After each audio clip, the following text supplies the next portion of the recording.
What's up guys, Will here with Core Performance. As promised, in today's video we'll begin with part 1 in a 4-part series about leadership in the cold. Today's focus, pre-environment training.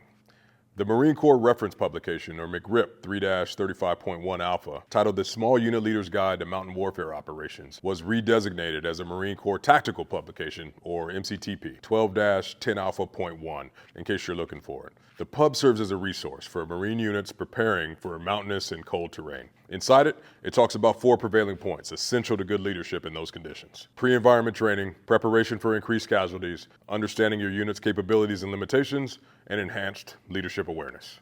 Today, we're going to focus on some tips for pre-environment training, as a large percentage of the casualties you'll probably sustain are going to be as a result of not being prepared for the environment. Tip number 1, start early. Spend some time getting to know and understand the conditions you're going to be exposed to. Find the average and the historical extremes in temperature and weather. That's going to help you keep the troops informed and aid in all their prep time because they'll understand the possibilities. It will also help you develop a battle plan for the workup. Tip number 2.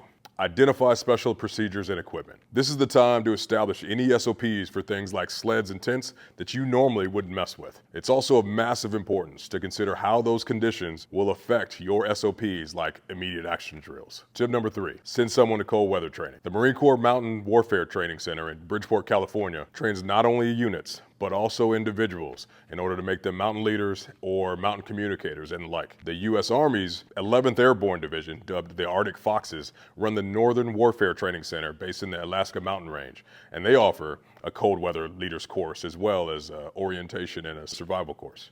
Having a trained mountain and cold weather leader is a combat multiplier and enhances the unit's ability to prepare and thrive in these environments. Tip number 4, consider the way you may have been thinking about physical fitness and readiness. While your normal PT plan probably does fine with the normal 12-mile death run and your go fasters, there are a few areas that you should probably focus on. Adjusting to the altitude takes a while. You can't really stimulate that at your home station, but what you can do is ensure your unit is overall conditioned enough to ease that acclimatization. Focus on the lower body and core strength. Conditioning hikes under load and on hilly terrain help harden the feet and toughen the legs. Forced marches under load are far more productive for this type of prep than just running alone. Hard feet, strong core, strong back. Tip number 5, focus on cold weather clothing and equipment. If you don't already know the acronym COLD when it comes to dressing for extremes, you should probably check out the Weaponizing Winter Operating in Cold Environments article. That's going to be in our Thermophysiology in the Environment section of our Insights blog. I'll link it in the show notes below. These are just a few of the tips for pre-environment training. Stay tuned for the next video when we talk about preparing for increased casualties. Don't forget to add your experiences and what works for your unit in the comments section. See you next time.